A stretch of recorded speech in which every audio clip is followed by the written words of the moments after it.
Aniya na ang mga dagkong balita karong adlawa sa One Mindanao.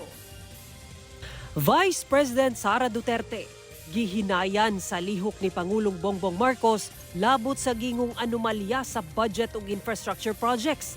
Lifestyle check sa mga kongresista, iyang gisugyot.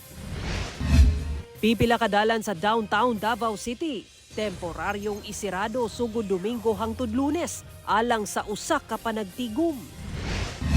Usa ka pulis sa Camiguin nga gitudlong sospek sa pagpatay sa van driver ug pasahero niini sa Talisayan, Misamis Oriental, arestado. Sospek gingong nasuko kay nalahos sa Talisayan inay sa Balingwan lang. Nagtapunog nga basura. Padayong problema sa Cagayan de Oro City tungod wala pay napiling garbage collection contractor.